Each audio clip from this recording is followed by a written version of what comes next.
Good morning friends, welcome to shorthand helpline. Shorthand helpline में आप सभी का स्वागत है। चलिए स्टार्ट करते हैं आज का डिक्टेशन, जिसकी स्पीड है 80 शब्द प्रति मिनट और यह लिया जाता है दैनिक जागरण संपादकीय से। और हाँ, यदि आप एसएससी की तैयारी कर रहे हैं तो हम बता दें, एसएससी के लिए हमारा जो बैच चल रहा है आप उसे ज्वाइन कर सकते हैं। ज्वाइन करने के लिए डिस्क्रिप्शन बॉक्स चेक करें, उसमें आपको मिलेगा बुक यानी कि आरडीएस और ओपीएस के डिक्टेशन, कस्टम पार्लियामेंट्री डिक्टेशन जो कि एसएससी में आने की संभावना ज़्यादा रहती है, एंड निबंध और स्टोरी के डिक्टेशन भी दिए जाते हैं, और संपादकीय और कोर्ट रिलेटेड डिक्टेशन, ये सारे 5 प्रकार के डिक्टेशन प्रतिदिन दिए जाते हैं। तो आप अपनी तैयारी बेहतर करने के लिए आप हैप्पी स्टैंड ज्वाइन कर सकते हैं। ज्वाइन करने के लिए डिस्क्रिप्शन बॉक्स चेक करें, वहाँ पर क्लिक करते ही आप हमें डायरेक्ट मैसेज कर पाएंगे और डेमो के लिए या फिर अन्य जानकारी के लिए हमसे कम्युनिकेट कर पाएंगे। तो चलिए अब बढ़ते हैं डिक्टेशन की तरफ। तो चलिए सबसे पहले इसको बता देते हैं कि ये आप टाइप कहाँ करेंगे। बाकी जो डिक्टेशन आप टाइप करते हैं हमारी पहली वेबसाइट पर करते हैं, जहाँ पर आपको बुक, कस्टम पार्लियामेंट्री, निबंध, स्टोरी, संपादकीय, कोर्ट, ये सारे डिक्टेशन दिए जाते हैं। लेकिन ये जो यूट्यूब के संपादकीय डिक्टेशन होते हैं वो हमारी दूसरी वेबसाइट पर होते हैं, जिसको लॉगिन करने के लिए आपको जस्ट हैप्पी स्टैनो सर्च करना है। लॉगिन आईडी एंड पासवर्ड आपको दिया जाता है जैसे आप लॉगिन होते हैं। स्टेनो टेस्ट में जाइए, लैंग्वेज में मंगल सिलेक्ट करना है, टॉपिक न्यूज़, जागरण, एडिटोरियल। स्टार्ट करेंगे। सबसे पहले फॉन्ट सिलेक्ट कर लेते हैं। गेल में टाइप करना है, इसलिए मैंने गेल सिलेक्ट कर लिया है। ये वाली डिक्टेशन जो हो स्पेशली यूट्यूब पे दी जा रही है, तो यूट्यूब से आपको प्ले करना है, लिखना है। यहाँ पे प्ले नहीं करना है क्योंकि आपको यूट्यूब से लिखना है।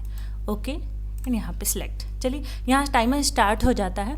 अगर आप टाइम से पहले टाइप कर लेते हैं तो इन टेस्ट पर क्लिक करना है। अगर नहीं कर पाएंगे तो ऑटोमेटिक सबमिट हो जाएगा और आपका रिजल्ट आपको शो होने लगेगा।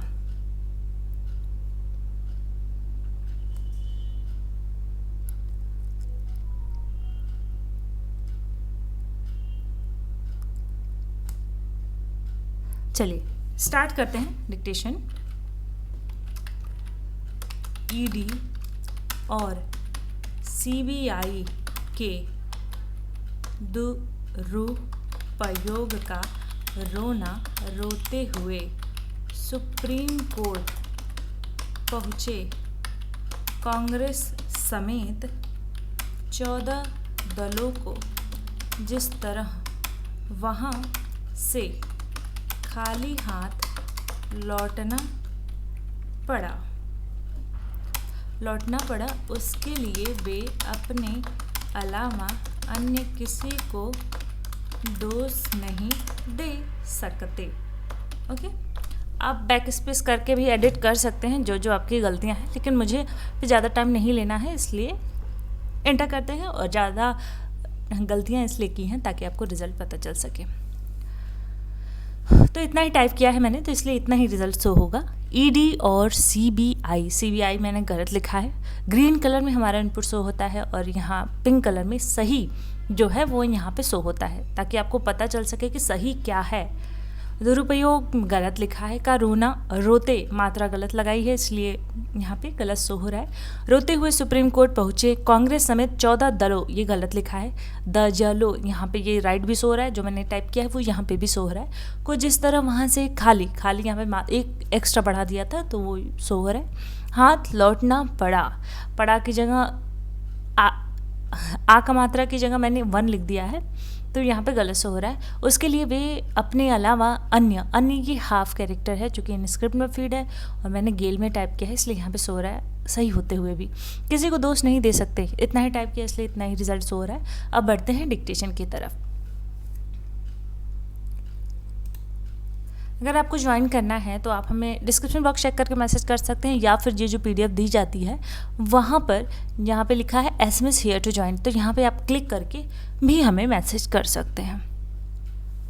तो चलिए अब स्टार्ट करते हैं 80 शब्द प्रति मिनट। स्टार्ट होगा 3 सेकंड बाद, लेकिन उसके पहले प्लीज़ हमारे वीडियो को लाइक, कमेंट और शेयर करना बिल्कुल भी ना भूलें, ताकि इस सीरीज़ को ऐसे कंटिन्यू किया जा सके बिना किसी रुकावट के। 80 शब्द प्रति मिनट डिक्टेशन स्टार्ट होगा 3 सेकंड बाद।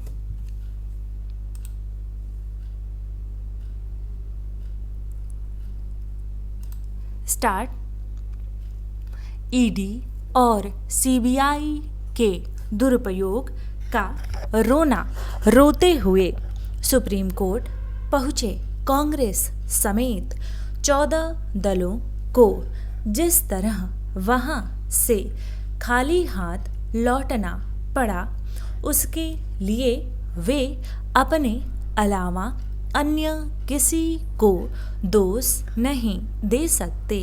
उन्हें तो ऐसी कोई याचिका दायर ही नहीं करनी चाहिए थी जिससे यह प्रतीत हो कि विपक्षी दल अपने लिए अलग नियम कानून अथवा केंद्रीय जांच एजेंसियों के जांच दायरे से मुक्ति चाहते हैं।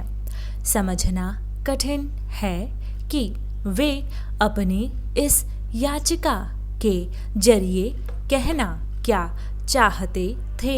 पैरा, क्या वे यह चाहते थे कि सीबीआई और ईडी जैसी एजेंसियों को यह निर्देश दे दिया जाए कि उनकी ओर से विपक्षी दलों के नेताओं के खिलाफ कोई जांच ही न की जाए, भले ही उन पर घपलों घोटालों में शामिल होने के आरोप हों?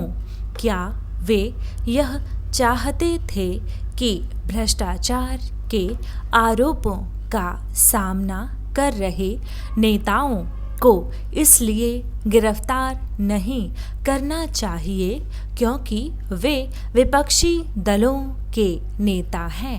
यह मानने के अच्छे भले कारण हैं कि वे अपनी ओर से बनाए जा रहे इस माहौल में सुप्रीम कोर्ट की भागीदारी चाहते थे कि केंद्रीय एजेंसियों का दुरुपयोग किया जा रहा है।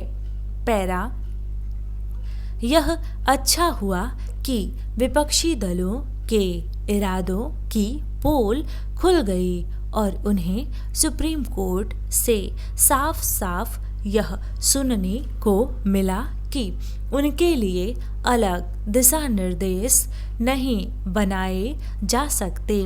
विपक्षी नेताओं के मामले में सुप्रीम कोर्ट की ओर से अलग दिशा निर्देश जारी होने का मतलब होता अलग अलग लोगों के लिए भिन्न भिन्न विधान।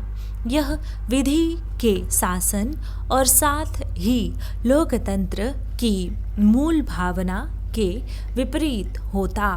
आखिर विपक्षी दलों ने यह कैसे मान लिया कि उनके लिए अलग व्यवस्था बन सकती है?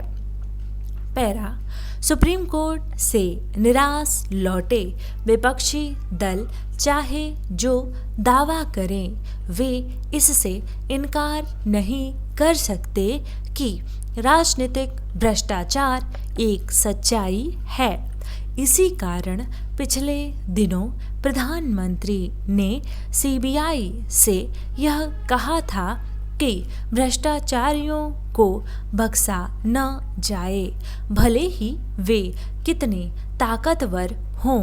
विपक्षी दल इसकी अनदेखी नहीं कर सकते कि भ्रष्टाचार के कुछ मामलों में नेताओं को दंडित किया जा चुका है और कई नेताओं को जमानत नहीं मिल रही है। पैरा, विडंबना यह है कि विपक्षी दल ऐसे ही कुछ नेताओं का उल्लेख कर यह सिद्ध करने की हास्यास्पद कोशिश कर रहे थे कि केंद्रीय एजेंसियों का दुरुपयोग किया जा रहा है। यदि यह मान लिया जाए कि इस आरोप में कुछ सच्चाई है, तो आखिर भ्रष्टाचार के आरोपों से घिरे नेताओं को जेल में क्यों रहना पड़ रहा है? क्या विपक्षी दलों को अदालतों पर भरोसा नहीं।